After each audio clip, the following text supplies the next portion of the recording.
College से आते ही निम्मो ने अपना बैग जोर से पटका तो सरला समझ गई कि जरूर आज फिर कॉलेज में कुछ ऐसा वैसा घटित हुआ है। क्या हुआ? सरला ने पूछा। अवनी अवनी अवनी, पता नहीं यह जिन्न मुझे कब छोड़ेगा, निम्मो गुस्से में बड़बड़ाई। लेकिन हुआ क्या है? वही जो आज तक होता आया है, हमारी तुलना, और क्या। मुझे मैम ने एनुअल फंक्शन में होने वाले रैंप शो का शो स्टॉपर बनने से आउट कर दिया। अरे, कल तक तो तुम ही शो स्टॉपर थी। पिछले 10 दिनों से तुम लगातार प्रैक्टिस कर रही हो। तुम्हारी तो कॉस्ट्यूम भी फाइनल हो चुकी थी, फिर अचानक ऐसा क्या हुआ? सरला ने आश्चर्य से पूछा। आज जब फाइनल रिहर्सल हो रहा था तो अचानक अवनी ने रैंप पर आकर कहा कि मैं बताती हूँ तुम्हें कैसे वॉक करना चाहिए।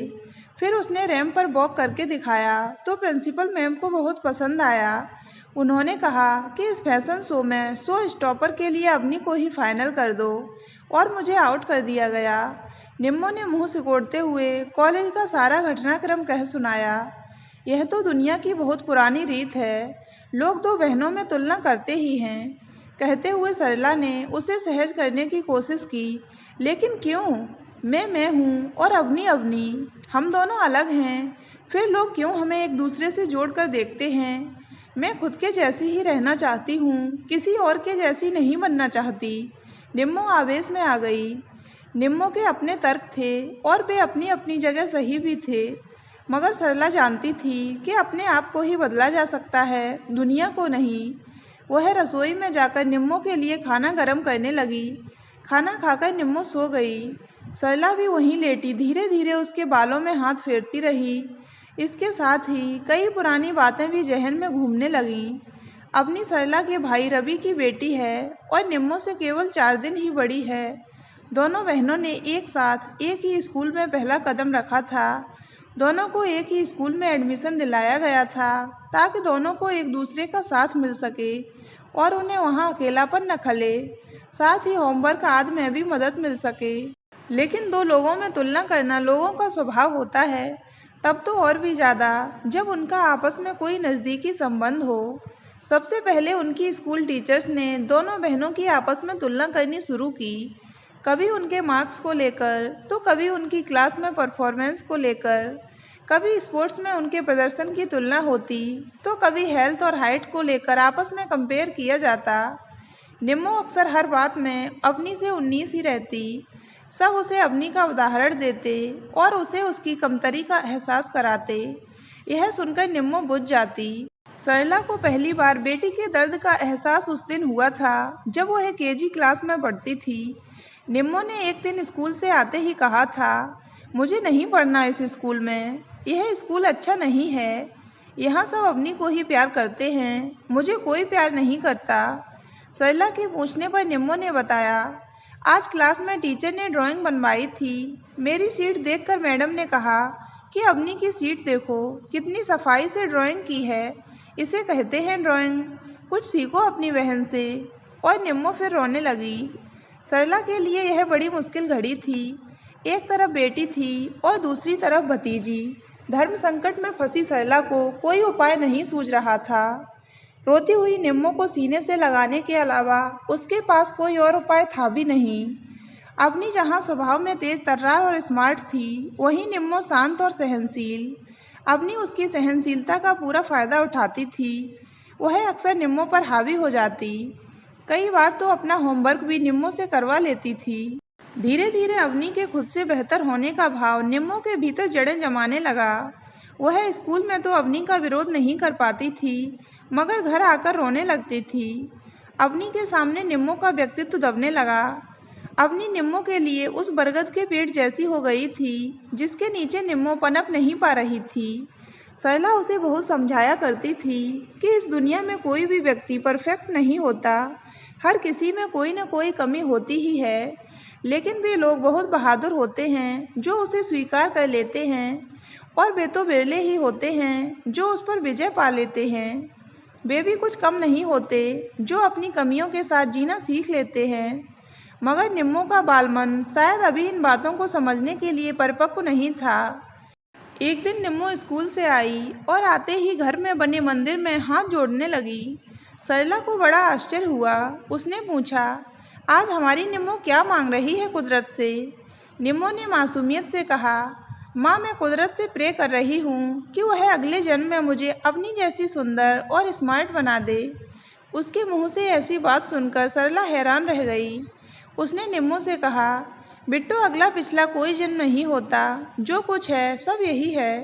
कुदरत ने हर इंसान को अपने आप में बहुत ही खास बनाया है और एक दूसरे से अलग भी। इसीलिए तुम दोनों बहनें भी एक दूसरे से अलग हो। तुम दोनों की अपनी अपनी खासियत है। हाँ, इस जन्म में अगर तुम अच्छे काम करोगी तो बहुत अच्छी इंसान जरूर बन जाओगी। मगर निम्मो को माँ की बातें ज़्यादा समझ में नहीं आईं। उसके दिमाग में तो हर वक्त अपने आप को अपनी से बेहतर साबित करने की तरकीबें ही चलती रहतीं। सेकेंडरी स्कूल के रिजल्ट वाले दिन प्रिंसिपल मैम ने असेंबली में उन सब बच्चों के लिए तालियां बजवाईं जिन्हें 80% से ज़्यादा नंबर मिले थे। निम्मो और अवनी को भी स्टेज पर बुलाया गया। मार्कशीट देखकर टीचर ने कहा, यहाँ भी हमेशा की तरह अवनी ने ही बाजी मारी। उसे निम्मो से 4 नंबर अधिक मिले हैं। बस फिर क्या था, निम्मो ने घर आकर रो रो कर बुरा हाल कर लिया, खुद को कमरे में बंद कर लिया और स्कूल छोड़ने की जिद पर अड़ गई। यह देखकर सरला ने सेकेंडरी स्कूल के बाद निम्मो का स्कूल चेंज करवा दिया। भाई ने कारण पूछा तो सरला ने सब्जेक्ट चेंज करने का बहाना बनाकर उसे टाल दिया। क्योंकि अवनी पहले ही 8 सब्जेक्ट चुन चुकी थी, इसलिए निम्मो ने इंटरेस्ट न होते हुए भी कॉमर्स सब्जेक्ट चुना और इस बहाने से अपना स्कूल बदल लिया। अवनी से दूर होते ही निम्मो का मानसिक तनाव छूमंतर हो गया और साल भर में ही उसका व्यक्तित्व निखर आया। बेटी का बढ़ता हुआ आत्मविश्वास देखकर सरला उसके स्कूल बदलने के अपने निर्णय पर खुश थीं। 2 साल में ही निम्मो ने अपना कद निकाल लिया। हालांकि निम्मो की शारीरिक बनावट अवनी जैसी सांचे में ढली हुई नहीं थी, मगर उसकी सादगी में भी एक कशिश थी। जहां अवनी को देखकर कामुकता का एहसास होता था, वहीं निम्मो की सुंदरता में शालीनता और गरिमा थी। मेरी आंखों के कोर भीग गए थे। ऐसा लगा मेरा अहम किसी कोने से जरा सा संतुष्ट हो गया है। सोचती थी पति की जिंदगी में मेरी ज़रूरत ही नहीं रही। मगर माँ बेटी का यह सुख सिर्फ 2 साल से ज़्यादा कायम नहीं रह सका। स्कूल खत्म होते ही अवनी ने भी निम्मो के ही कॉलेज में एडमिशन ले लिया। फिर से वही पुरानी कहानी दोहराई जाने लगी। फिर से वही दोनों बहनों में तुलना। मगर अब सरला के पास कोई दूसरा विकल्प नहीं था, क्योंकि कस्बे में एक ही कॉलेज था और इसी कॉलेज में पढ़ना दोनों की मजबूरी थी। अब तुम बच्ची नहीं हो निम्मो, अपनी लड़ाई अपने हथियारों से लड़ना सीखो। तुम्हारा आत्मविश्वास ही तुम्हारा सबसे पहला हथियार है। सरला बेटी को आने वाले कल के लिए तैयार करने में जुटी थी। यह उनके कॉलेज का पहला ही साल था, यानी दोनों में ही अभी स्कूल का लड़कपन बाकी था। जब एनुअल फंक्शन में रैंप शो में निम्मो की जगह अवनी को शो स्टॉपर बना दिया गया, तो निम्मो का स्वाभिमानी मन बहुत आहत हुआ और उसने शो में मॉडलिंग करने से ही मना कर दिया। तुम चाहो तो अपना यह आउटफिट लेकर जा सकती हो। यू नो, अवनी किसी की इस्तेमाल की हुई चीज़ें नहीं लेती। मैंने अपने लिए दूसरा आउटफिट मंगवा लिया है। प्रैक्टिस रूम छोड़कर बाहर आती निम्मो ने अवनी का ताना सुना, लेकिन कुछ बोली नहीं, चुपचाप रूम से बाहर निकल गई। अवनी जब अदा से अपने जलवे बिखेरती रैंप पर आई, तो ऑडिटोरियम में बैठी सभी लड़कियां ताली बजाने लगीं और लड़के सीटियां।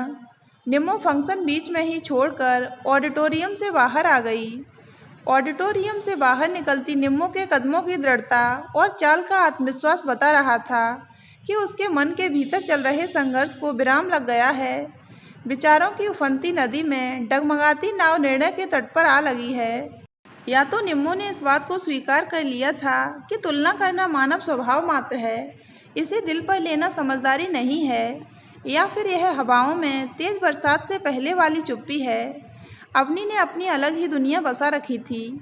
उसे अपनी मॉडल सी कद काठी पर बहुत घमंड था। उसी के अनुरूप वह कपड़े भी पहना करती थी, जो उस पर बहुत फबते भी थे, और अधिक आधुनिक बनने के चक्कर में उसने सिगरेट भी पीना सीख लिया था। कभी कभी दोस्तों के साथ एक आध पैग भी लगाने लगी थी। जहां पूरा कॉलेज अवनी का दीवाना था, वहीं अवनी का दिल विकास में आकर अटक गया। इन दिनों सरला निम्मो में अलग तरह का चुलबुलापन देख रही थी। हर समय बिना मेकअप के रहने वाली निम्मो आजकल न्यूड मेकअप करने लगी थी। सुबह जल्दी उठकर कुछ देर योग व्यायाम भी करने लगी थी, जिसका असर उसके चेहरे की बढ़ती चमक पर साफ साफ दिखाई देने लगा था। सरला बेटी में आए इस सकारात्मक परिवर्तन को देखकर खुश थी। इस बहाने फालतू की बातों से दूर रहेगी, यह सोचकर सरला मुस्कुरा देती। उधर अवनी का विकास के प्रति झुकाव बढ़ने लगा था। पूरा कॉलेज उन दोनों के बीच होने वाली नोक झोंक के प्यार में बदलने की प्रतीक्षा कर रहा था। शीघ्र ही उनका यह इंतजार खत्म हुआ। इन दिनों अवनी और विकास साथ साथ देखे जाने लगे थे। साल बीतने को आया। एक बार फिर से एनुअल फंक्शन की तैयारियां जोर पकड़ने लगीं।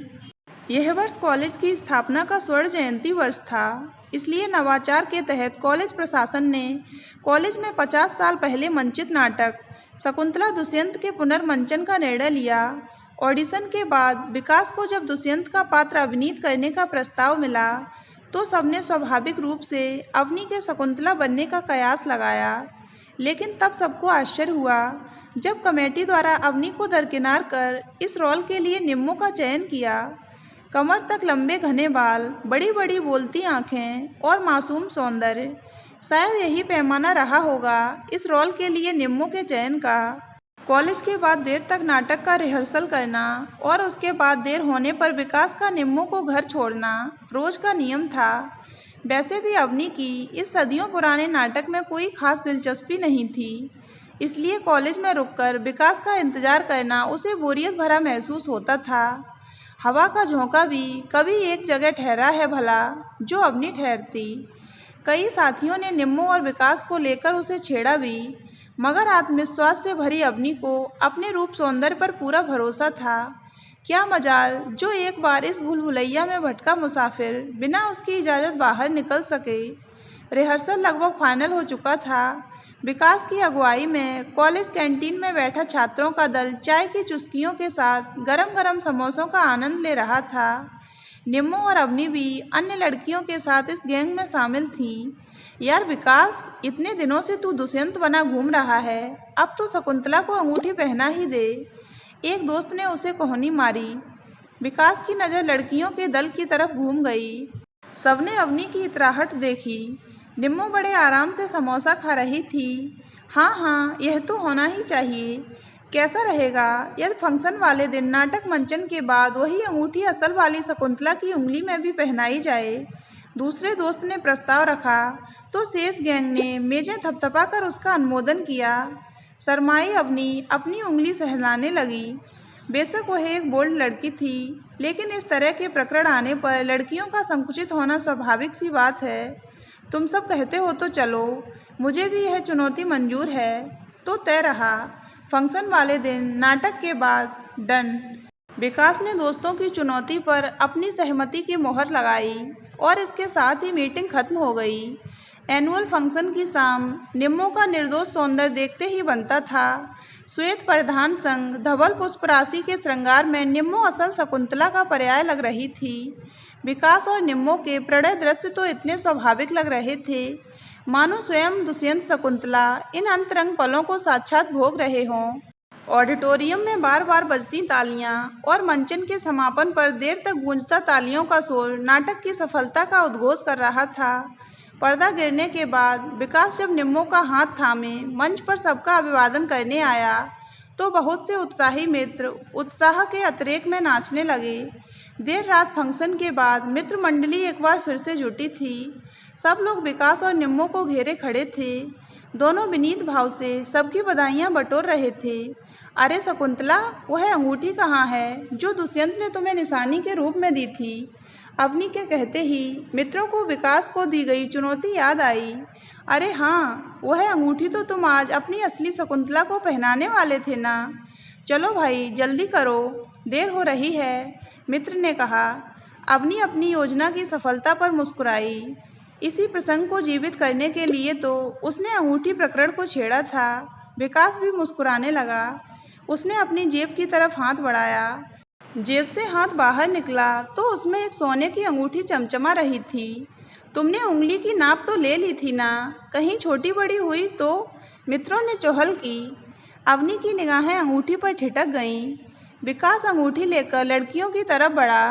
सबकी निगाहें विकास के चेहरे पर जमी थीं। अवनी शर्म के मारे जमीन में गड़ी जा रही थी। विकास ने निम्मो का बायां हाथ पकड़ा और उसकी अनामिका में सोने की अंगूठी पहना दी। यह दृश्य देखकर वहां मौजूद हर व्यक्ति हैरान खड़ा रह गया, क्योंकि किसी ने इसकी कल्पना तक नहीं की थी। अपमान से अवनी की आंखें छलक आईं।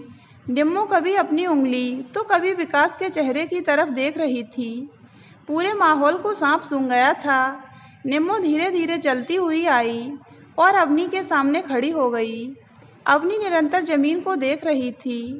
सबने देखा कि अपमान की कुछ बूंदें उसकी आंखों से गिरकर घास पर जमी ओस का हिस्सा बन गई थीं। निम्मो ने अपनी उंगली से अंगूठी उतारी और अवनी की हथेली पर रख दी। बोली, तुम चाहो तो यह अंगूठी रख सकती हो।